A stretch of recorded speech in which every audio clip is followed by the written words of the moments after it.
স্বাগত দীপ্ত সংবাদে। আপনাদের সাথে আছি আমি আনোয়ারুল আলম। ছাত্র জনতার অভ্যুত্থান চলাকালে গত বছরের ৫ আগস্ট রাজধানীর চানখারপুলে গুলি করে ৬ জনকে হত্যার ঘটনায় মানবতাবিরোধী অপরাধের মামলায় অভিযোগ গঠন করে বিচার শুরুর আদেশ দিয়েছে ট্রাইব্যুনাল। আগামী ১০ আগস্ট আলোচিত এ মামলার সূচনা বক্তব্য উপস্থাপন ও ১১ আগস্ট সাক্ষ্য গ্রহণের দিন ধার্য করেছেন আদালত। সোমবার বিচারপতি গোলাম মর্তুজা মজুমদারের নেতৃত্বাধীন ৩ সদস্যের আন্তর্জাতিক অপরাধ ট্রাইব্যুনাল ১ এ আদেশ দেন। মামলায় গ্রেফতার ৪ আসামি এ সময় এজলাসে উপস্থিত ছিলেন। তারা হলেন সাবেক inspector Arshad, constable Mohammad Sujon, constable Imaj Hossain Emon ও কনস্টেবল নাসিরুল ইসলাম।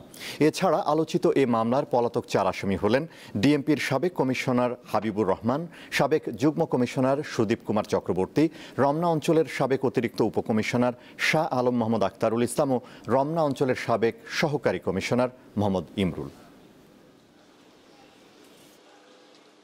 ওয়্যারলেস মেসেজের মাধ্যমে হাবিবুর রহমান লেথাল ওয়েপন ব্যবহার করে গুলি করে যে শেখ হাসিনার নির্দেশ ছিল সেটাকে কমিউনিকেট করেন এবং অফিসারদেরকে নির্দেশ দেন গুলি বর্ষণের জন্য।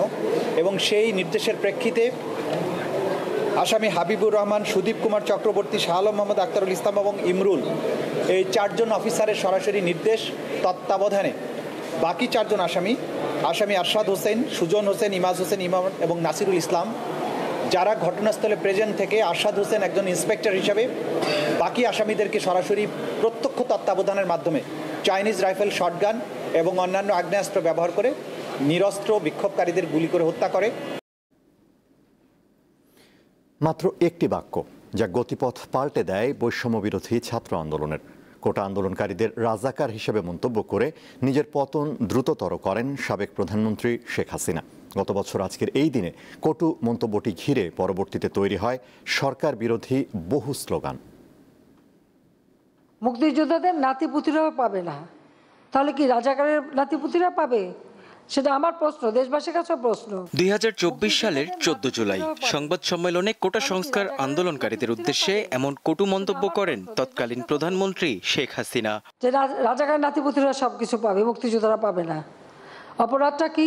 দিন রাত খেয়ে না খেয়ে, কাদা মাটি ভেঙে, রোদ বৃষ্টি ঝড় সব মোকাবেলা করে যুদ্ধ করে এই দেশের বিজয় এনে দিয়েছিল।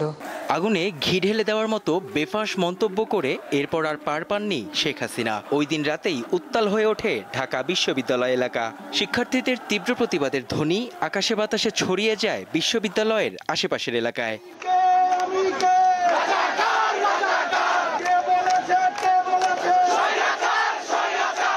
রাত পেরিয়ে সকাল, শিক্ষার্থীদের স্লোগান আরও ঝাঁঝালো হতে থাকে।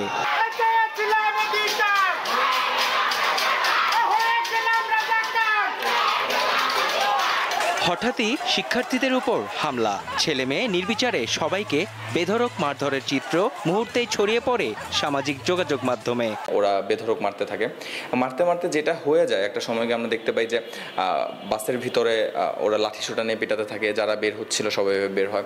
এবং আমার একটা মেয়েকে যখন ওরা মলেস্ট করতেছিল সেই মুহূর্তে যখন আমি হাত দিয়ে ফিরাতে যাই তখন কিন্তু আমার এখানে ওরা 2টা বাড়ি দেয় এবং সেই সময় ফেটে যায়। ছাত্রলীগ হামলা করে, বিআরটিসির বাস, তার নিচে পতাকা পড়ে আছে আমাদের, অনেকগুলো স্যান্ডেল এবং রক্ত। মেয়েদের উপর বর্বর এই হামলার চিত্র দেখে পুরো জাতি আওয়াজ তুলতে শুরু করে। আবু সাইদ এভাবে 2 হাত প্রসারিত করে দাঁড়িয়েছে, শহীদ হয়েছে, এটা সিগনিফিক্যান্ট।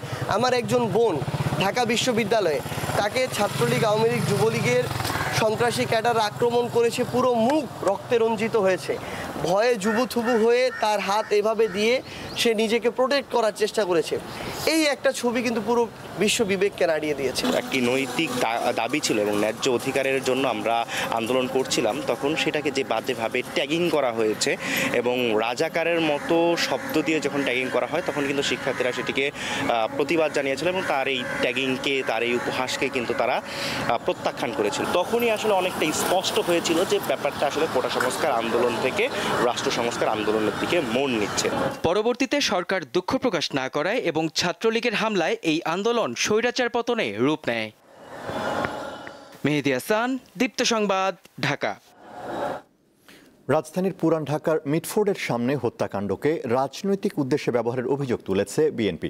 দলটির মহাসচিব দুপুরে সংবাদ সম্মেলনে বলেন, অপরাধীদের জন্য অনুকম্পার কোনো সুযোগ নেই, কিন্তু একটি চিহ্নিত মহল এই হত্যাকাণ্ডকে ভিন্ন খাতে নিয়ে বিএনপির শীর্ষ নেতৃত্বের শালীনতা ও চরিত্র হননের দুঃসাহস দেখিয়েছে। এই হত্যাকাণ্ডের ঘটনা কোনো রাজনৈতিক স্বার্থসিদ্ধির জন্য ব্যবহার হচ্ছে কিনা এবং এর মাধ্যমে আসন্ন জাতীয় নির্বাচনের পরিবেশকে বিঘ্নিত করার জন্য বিশেষ কোনো মহলের প্ররোচনায় এই ধরনের ঘটনাকে অজুহাত হিসেবে ব্যবহার করা হচ্ছে কিনা এ নিয়ে সন্দেহ করবার যথেষ্ট অবকাশ রয়েছে। সুপরিকল্পিতভাবে দেশের বৃহত্তম জনপ্রিয় দলের বিরুদ্ধে কুৎসা রটনা, উদ্দেশ্যপ্রণোদিতভাবে দলের শীর্ষ নেতা যিনি শুধু একজন ব্যক্তি নন, গণ অভ্যুত্থানের প্রাণপুরুষ, তার বিরুদ্ধে অশ্লীল কুরুচিপূর্ণ এমন বক্তব্য প্রদানের বিরুদ্ধে আমরা তীব্র প্রতিবাদ, নিন্দা ও ঘৃণা প্রকাশ করছি। ফেনীর বন্যা পরিস্থিতির কিছুটা উন্নতি হয়েছে। পানি কমার সঙ্গে সঙ্গে বেরিয়ে আসছে ক্ষয়ক্ষতির চিহ্ন। ফুলগাজী, পরশুরাম, ছাগলনাইয়া, দাগনভূঞা ও সদর উপজেলার দুর্গতরা আশ্রয়কেন্দ্র ছাড়তে শুরু করেছেন। এবারের বন্যায় সবচেয়ে বেশি ক্ষতির মুখে পড়েছেন কৃষক, মৎস্যজীবী ও গবাদি পশু পালনকারীরা। এখনও ৩,৪৭০ হেক্টর ফসলি জমি পানির নিচে তলিয়ে রয়েছে। জেলার ৬টি উপজেলায় অন্তত ২,৩30টি পুকুর ও দিঘির মাছ ভেসে গেছে। ক্ষতিগ্রস্তদের সহযোগিতায় কাজ করছে জেলা প্রশাসন। এরই মধ্যে ক্ষয়ক্ষতি নিরূপণের কাজ শুরু হয়েছে।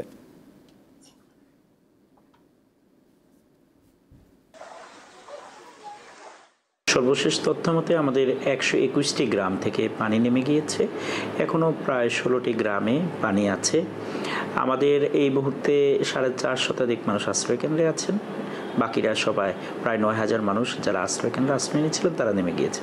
যাদের ঘরবাড়ি ক্ষতি হয়েছে তাদেরকে আমরা পুনর্বাসনের জন্য আমরা উদ্যোগ নিচ্ছি এবং অন্যান্য কৃষি এবং প্রাণী সম্পদ সহ যাদের ক্ষতি হয়েছে তাদেরকে আমরা পুনর্বাসনের জন্য কাজ করছি। আন্তর্জাতিক, ইউক্রেনকে আকাশ প্রতিরক্ষা ক্ষেপণাস্ত্র প্যাট্রিয়ট দিতে যাচ্ছে যুক্তরাষ্ট্র। রোববার মার্কিন প্রেসিডেন্ট ডোনাল্ড ট্রাম্প এমনটা জানিয়েছেন। বার্তা সংস্থা রয়টার্সের প্রতিবেদন অনুযায়ী ক্ষেপণাস্ত্রের বিনিময়ে ইউক্রেনের কাছ থেকে অর্থ নেবে বলে জানিয়েছেন ট্রাম্প। তবে ঠিক কতগুলো প্যাট্রিয়ট মিসাইল পাঠানো হবে তা জানাননি তিনি।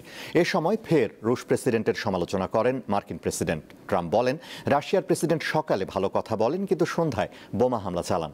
৩ বছরেরও বেশি সময় ধরে চলা রাশিয়া ইউক্রেন যুদ্ধ থামাতে উদ্যোগ নিয়েছিলেন ডোনাল্ড ট্রাম্প। তার মধ্যস্থতায় পরে দুই দেশ যুদ্ধবিরতি নিয়ে আলোচনায় বসে, তবে এখন পর্যন্ত কার্যত সমাধানে পৌঁছতে পারেনি কোনো পক্ষ। এই ছিল এখনকার মতো। আমাদের পরবর্তী দীপ্ত সংবাদ বিকেল ৩টায় দেখার আমন্ত্রণ। এছাড়া আরও তথ্য বিনোদনের খবর পেতে যুক্ত থাকুন দীপ্তর ডিজিটাল প্ল্যাটফর্মগুলোতে।